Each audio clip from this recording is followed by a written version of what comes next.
I'm Dave Freund, and this is The Next Page. And we are still flying without Marisa, but we wish Marisa well and look forward to having her back. And I have a special guest with me this morning. I am here with my dad, Bob Freund. Dad, welcome. Thank you. Glad you're here. And you asked me a question yesterday. You said, what in the world are we going to talk about? So I've given you some questions. So you have been in manufacturing, or when did you start in manufacturing? What year? 1949. 1949. Right. As an apprentice at Westinghouse? Not yet. Not yet. No. Because I had most of my credits to graduate when I entered the senior year, I was able to take the last half of the senior year and go to work in a factory. Okay. What did you do? Actually, I worked as a machinist, hoping someday that I would get into Westinghouse's training school for tool and die makers, which happened about 6 or 8 months later. Okay. So, growing up, you grew up on a dairy farm. Yes. In Mansfield, Ohio, outside Mansfield, Ohio, but you were born in Brooklyn. That's true. I don't boast about that usually because I was 2 years old when my father went back to Ohio to be the farmer he always wanted to be. Okay, so let's quickly talk about why was Grandpa in Brooklyn as a farmer?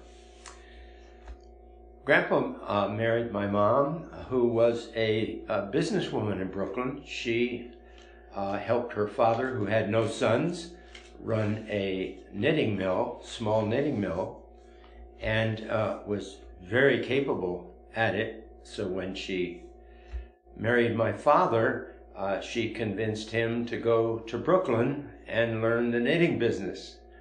He was the oldest of 10 children. Actually, my Aunt Sophie was older, but the oldest son of 10 children.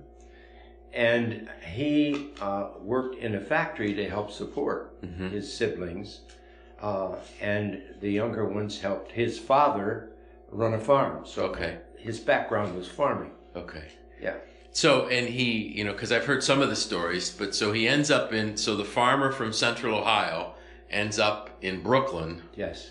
Running a knitting mill. Right. Was he any good at business, or was it all Grandma? Well, he was a quick learner, but it was pretty much his wife, my mother, that taught him all he ever knew about business. So you're born in Brooklyn in 1932, and so what was it, 1934, 35? 34. 34. Mm-hmm. You move back to Mansfield, right, Ohio, or outside of Mansfield, Ohio. Right. So how does this young, up-and-coming dairy farmer end up in manufacturing? Actually, my father already had his second farm.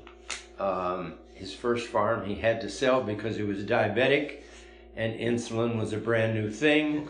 And he literally was wasting away, and the doctor told him, don't come back anymore because one of these days you'll be up in the peach orchard, he said, and your wife will be a widow and your 2 little boys orphans. And so my father began to take insulin, but he had already sold the farm, his first farm, and then in 6 months he was the strapping fellow he always was, and purchased the second farm. Okay. Yeah. And so what were some unique things about the second farm? It was really quite a famous place. It was part of the Underground Railway system. It was known as the Finney Farm. And Finney was an abolitionist and made sure that the slaves got into Canada once they got as far as, he was one of the last stations in Ohio. Okay. Yeah. Okay. And I remember you talking about a trap door off the kitchen, was it? Yes, in the laundry room of the farmhouse. And it was a crawl space about 4 feet deep. Yep. Totally. And where if he got word from his farm hands, that people were coming. Bounty hunters.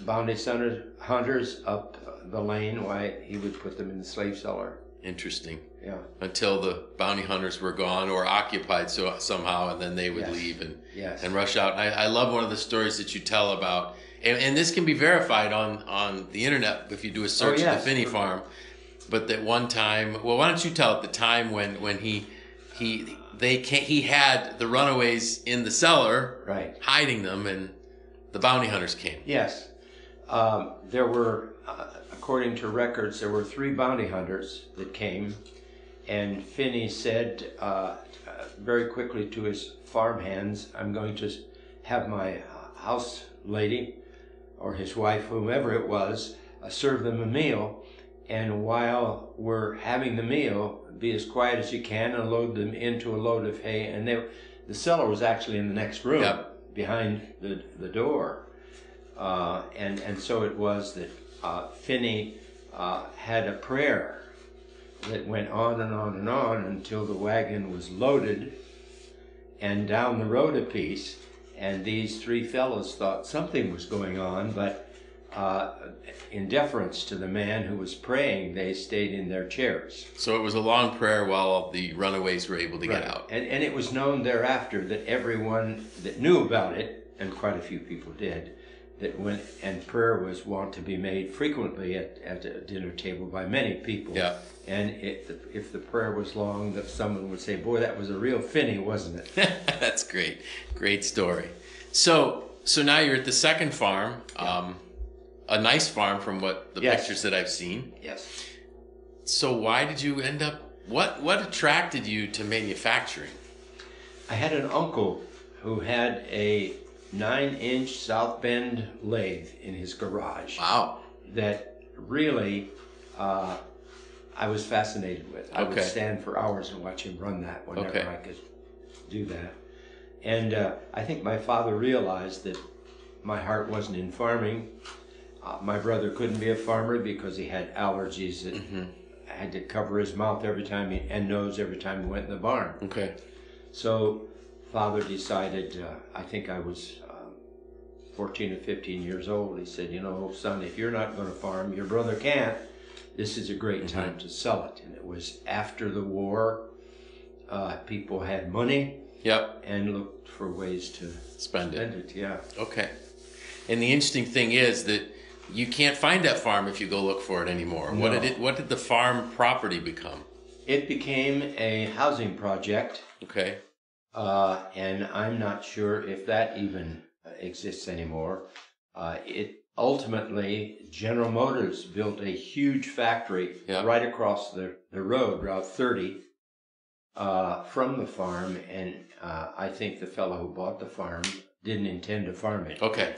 Had his ear to the ground, as it were, and made it And it someday ended up being neighbor to a big GM plant, a Fisher Body plant. Yeah. Interesting. Mm-hmm. So tell us about, what are some of your most outstanding memories of being in it? So you did end up getting awarded an apprenticeship at Westinghouse. Tell us a little bit about the apprenticeship and a little about Westinghouse. Okay. Westinghouse back then was over 5,000 people. 5,600, I think, people was their peak. And they had converted back to peacetime production. Okay.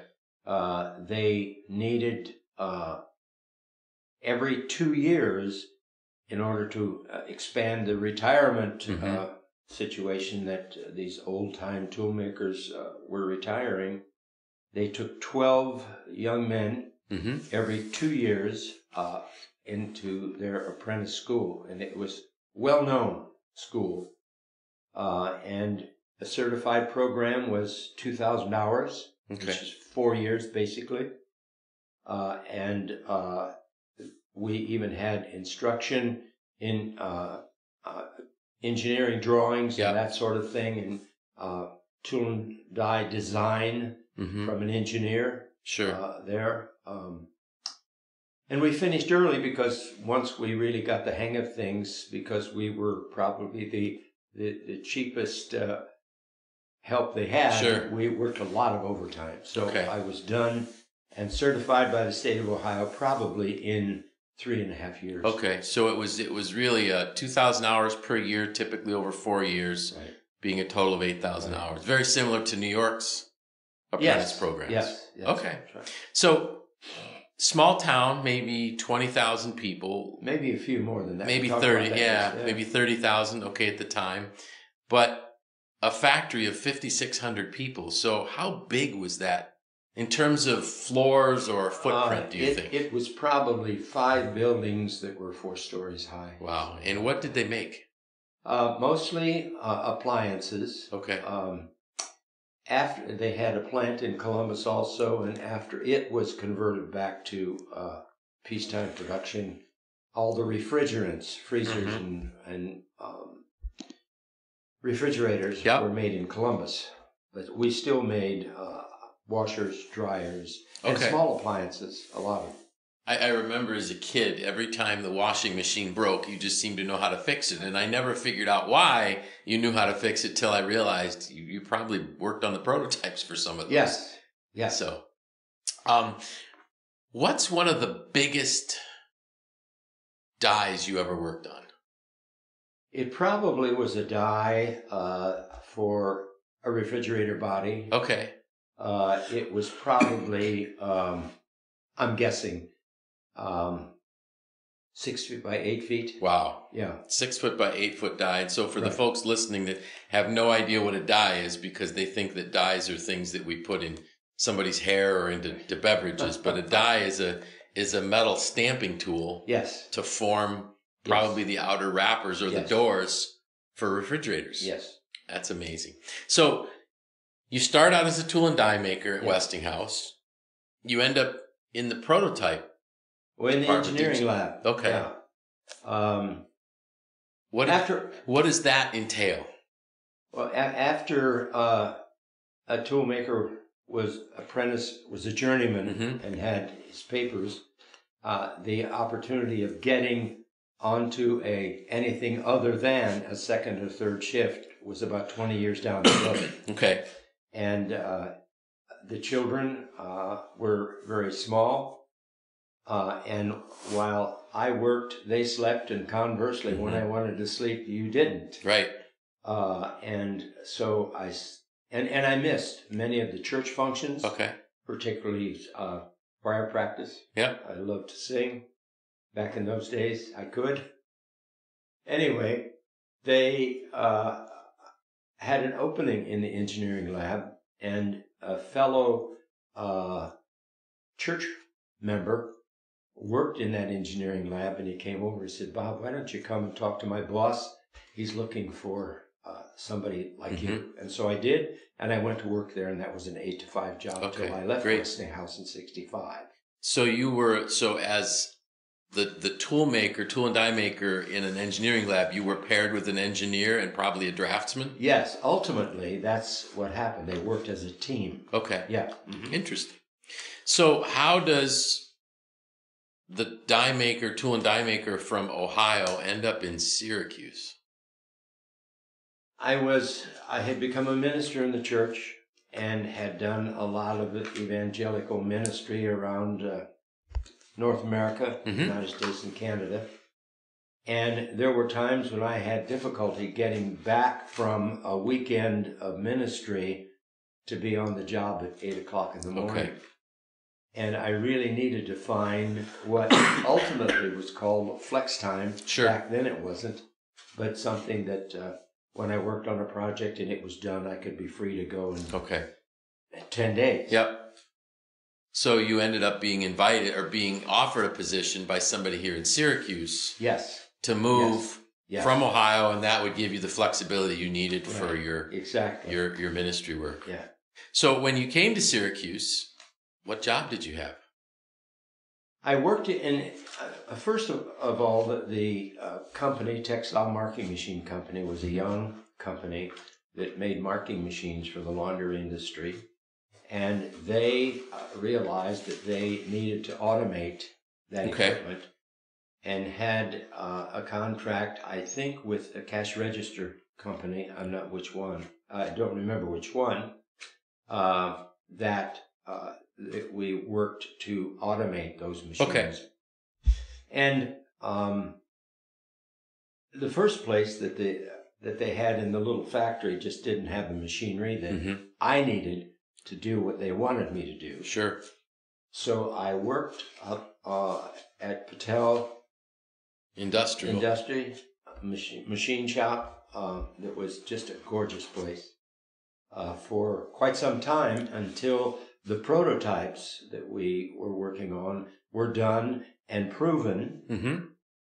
And then because I had a tool-making experience, unfortunately, I needed to go down to textile marking and work together in tooling up these new ideas. And I left Tom Patel, whom I really, really enjoyed working for. Yeah.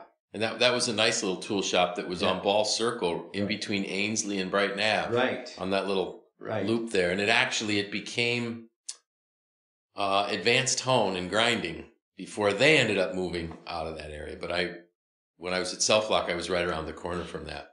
So how long were you at Textile Marking? It was sold out, right? It became Tex Mark? It became Tex Mark. It was purchased by another company that had labeling machines also. However, they embroidered their labels. Okay.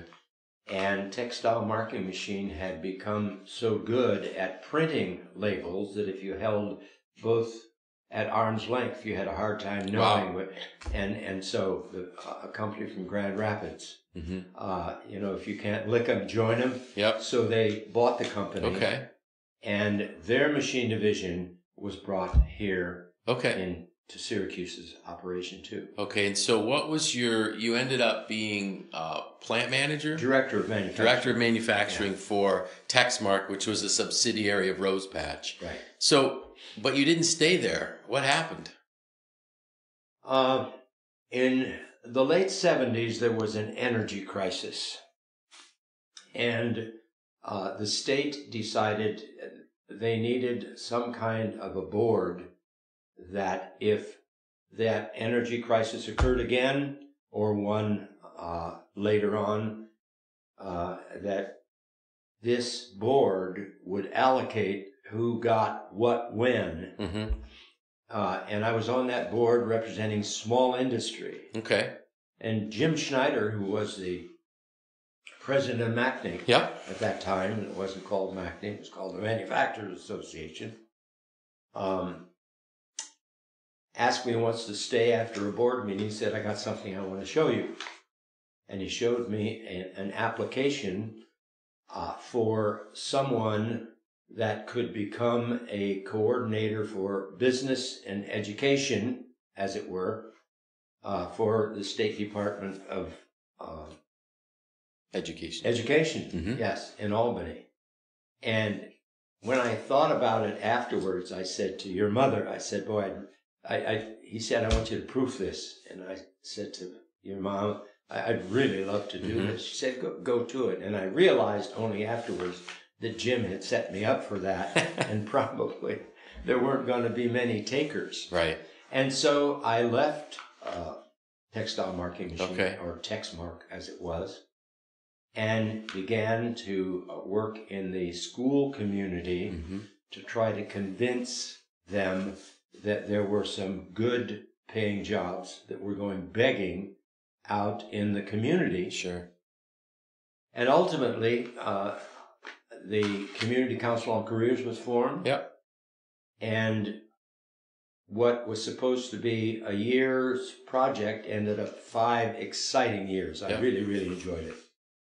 And we had over 200 job sites where seniors that had most of their credits and were loafing through their senior year because they could visit these sites and see exactly what the careers were all about.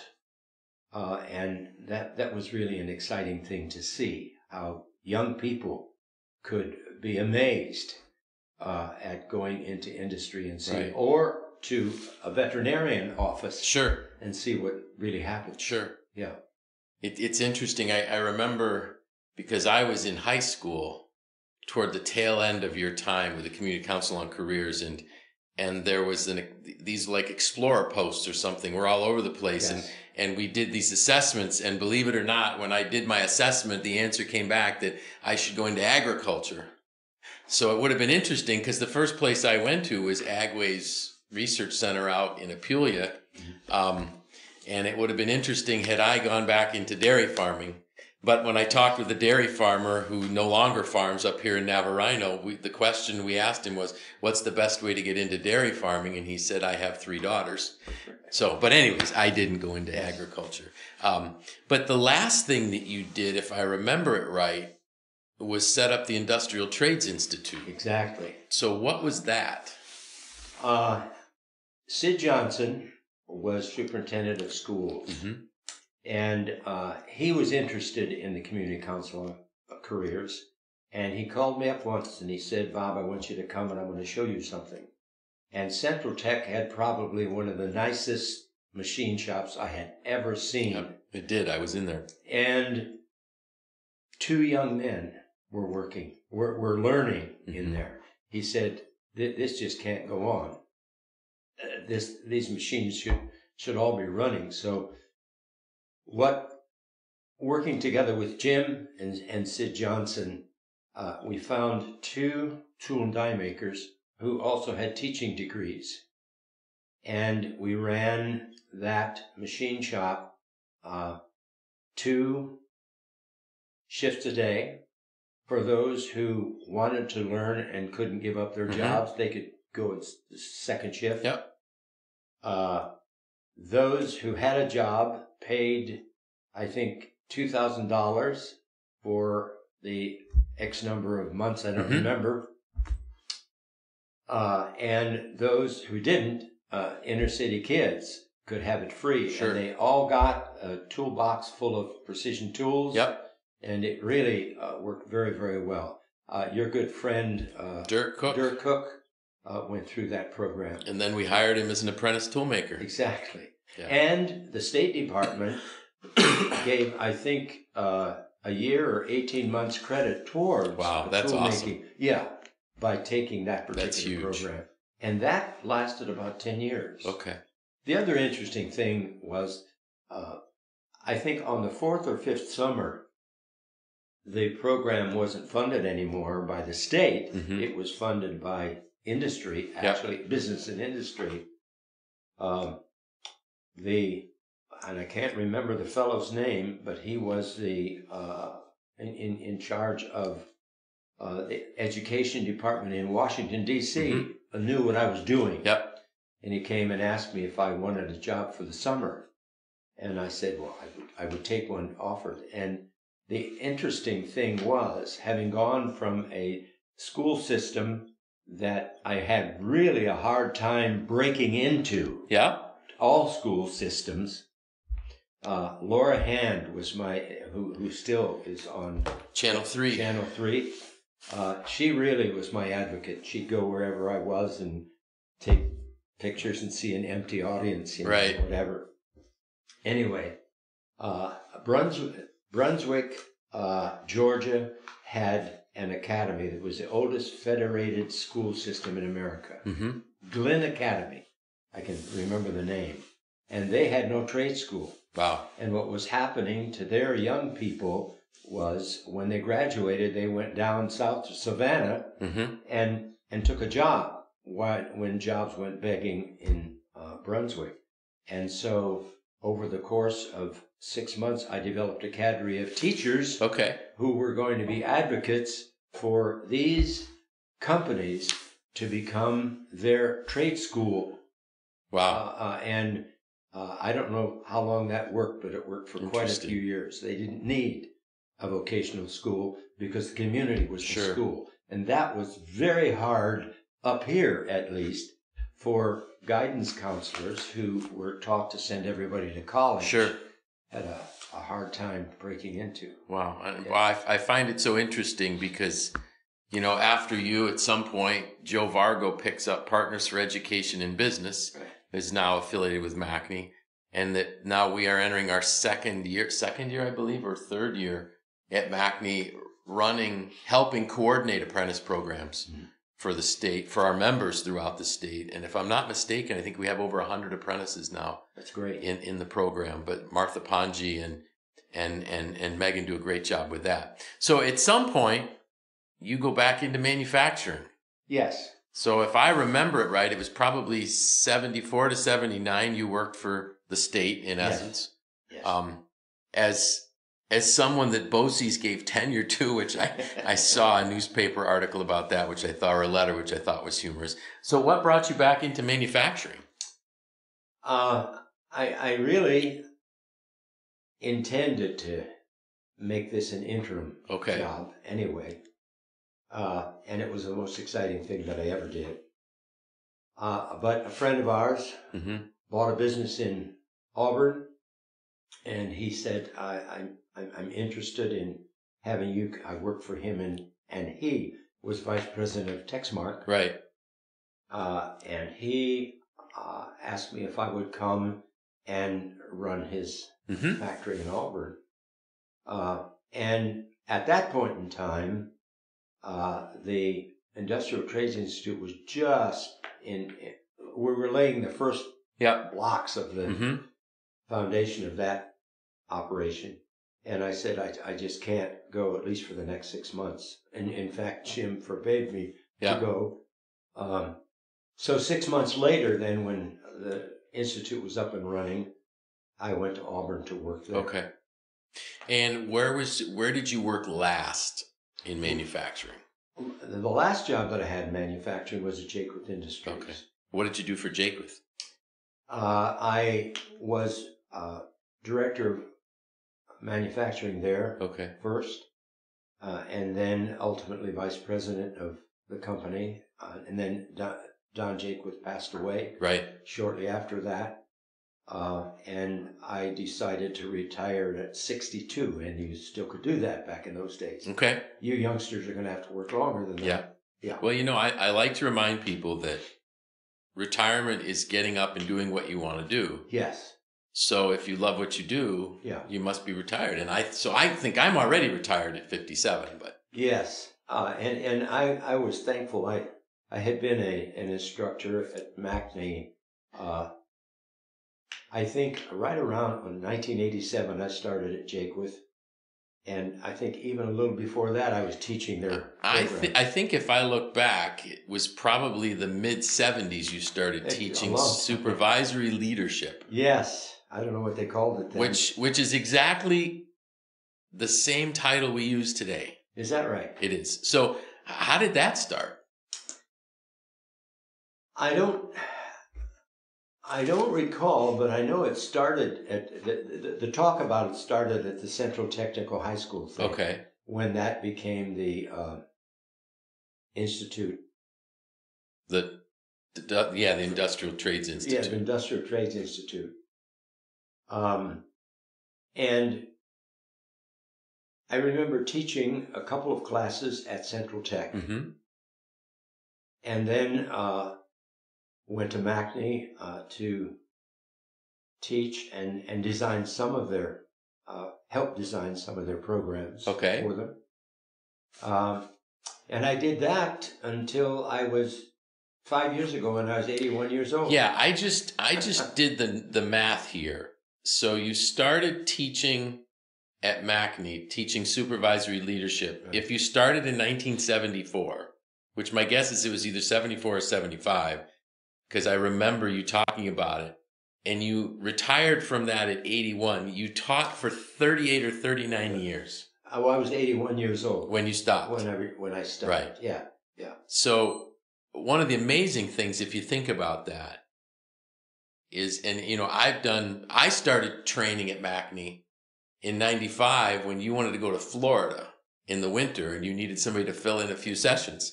So that's how I started. But for 38 or 39 years, you were training supervisors in Syracuse. And I know for a fact, because I've spoken to some of these now CEOs of our member companies, they say, I remember taking supervisory leadership from your dad.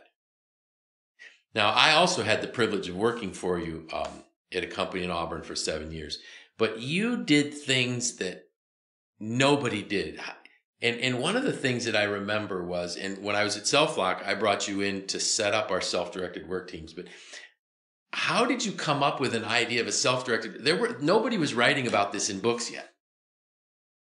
I realized when I was still in manufacturing, working even as a toolmaker at Westinghouse, that everything was micromanaged. Okay. An example of that really offended me. I was working on a team. The engineer was a great guy, and we actually had developed a sweeper together, the three of us. And I think it was a sweeper, I don't remember, but a minor appliance, not a major appliance. And when it came time for the patents to be listed, the engineers came and said to me, these, as far as I'm concerned, these were your ideas. He said to the drafter, John, these were your ideas and I'll take credit for the rest. And because there was an engineer at the helm of Westinghouse at that time, he refused to accept this engineer. And they actually lost one of the best engineers they had, who went to Massachusetts to work for a company. I don't remember which one. I went to New York shortly afterwards, and John went across the street to the Tappan Stove Company. Okay. Lost the whole team. And it was just the wrong way of doing things, compartmentalizing everything, micromanaging everything. And even when I was at Jakewith, I still realized that I was doing too much of that. When I would go on vacation for a couple of weeks, and I would take 5 of my department heads and say, you make these decisions while I'm gone, and the things that need my attention, put in this basket, and I'll be back in a week or 10 days. Well, the basket was half full, and I thought, whoa, Freund, this is wrong. If you have enough confidence in these leaders to make some of these decisions, the 5 of them are going to decide what's in the basket a whole lot better than you can. And I finally, and your mother would attest to this, I finally was able to go on vacation, not just go to a place. Right. And worry about what was happening in the factory. And so that was my premise all along. Find the right people, gather them together, give them direction, give them responsibility to fulfill the responsibilities that I ought to be planning better for. Sure. While they really run the shop, as it were. Okay, so you're moving the decisions to the level of the people that know what's going on, and as the leader, you set the strategic direction. Exactly. Interesting. So I also remember stories about when you were working at Jakewith and you had to find a way to reduce the cost in some product. How did you do that? I really had a very good relationship with the auto UAW local. Union. Yeah. And I said to them, to the managers, a year before, I wrote a program that said we really need to cost reduce this, because anybody that finds a way to make money, they will, and they'll undersell you so that they get the business. And that happened. Jakewith was making laundry equipment for G.A. Braun, and they had, when I went there, they had orders for the next year. Okay. And then all of a sudden it was 6 months, and then it was a month, and then it was hand to mouth. Sure. And a year before it got hand to mouth, I said, what we need to do, and I knew that there was money that was left to be found in these machines, because after break time, I'd have to wake some of the guys up from their Barca loungers to go back to work. So I actually was able to convince the union leadership, because they were going from just mediocre jobs to mediocre jobs from high-priced welders back that were welding actually stainless steel sheet to 1-inch carbon steel. Yep. I mean, these guys were artists, and now they're making pocket money. Sure. Because it was an incentive shop. Yep. notwithstanding, we were down to 4 welders. Okay. And the union said, okay, let's do this. And management decided, no, that's not according to our side of the contract. And a year passed, and they were just about out of brawn business. And Don Jaquith came back in, and he was a pretty sick man about then. And he went to lunch with the fellow who was running the business, the chief operating officer, and came back and said, Bob, we're going to do this thing. And actually, we needed to get 10% out of it. And I ran into the union brick wall when I said, I'm going to choose the welders, not you. I'm going to choose the welders. And I picked 2 of the best welders that we had. And we built 2 of every type of product that we made for Braun. And they simply had to look for cost reduction in that. They actually even changed their whole back room to where they could have jib cranes and pick up their part. Anyway, we were able to do that and got all that work back before you went to Jaquith. Right. And they actually were running a second shift when you went to Jaquith. Yeah. So the neat part that I like about that story, and I heard about it when you were out of Jaquith before I got there, but when I went there was that it was the union workers sitting down with the salaried engineers, oftentimes over lunch and break with pizza or sandwiches, working on their own time to help the engineers figure out how to take costs out of product. And so, again, that's that self-directed concept. And I knew that they were working over the lunchtime because they had pizza all over the drawing. That's all right. Pizza grease, it doesn't matter so long as it works. Yeah. So, to conclude, why should somebody go into manufacturing? Why should they? Yeah, I mean, aren't there better jobs in cleaner environments that... There are, but what we need to remember is the manufacturer that makes the profit that runs the rest of society. Service doesn't do that. Right. Medicine doesn't do that. And I think this country, of course, now too much is done in China. Maybe some of that will change. But a nation that doesn't produce its own equity is not going to survive. That's a great way to put it. Manufacturing is a wealth generator for a country. Better put. And all the service jobs in the world, the hospitality, all those things, it's great. It's wonderful when we want a vacation. And certainly, in this town, they say it's meds and eds, so it's education and medicine, which we all need to be educated. Maybe not in some of those places necessarily, and we all need to have our health care, so to speak, the doctors. But unless we make something, we fail to exist as a viable country. Yep. Well, thank you so much for spending this time with me. Thanks for the opportunity. I know that our listeners are going to love it because you've lived manufacturing longer than most of us have been alive. And thank you for the 38, 39 years of adding value to MACNY members and our employees, and also for those designs that you helped make better. And for really introducing me. I mean, I tell people, and they know it, they've heard it, that you're my hero. But to be able to recognize that your dad helped make some of these refrigerators and washing machines and things like that was always exciting for me growing up. So thank you very much. Very welcome.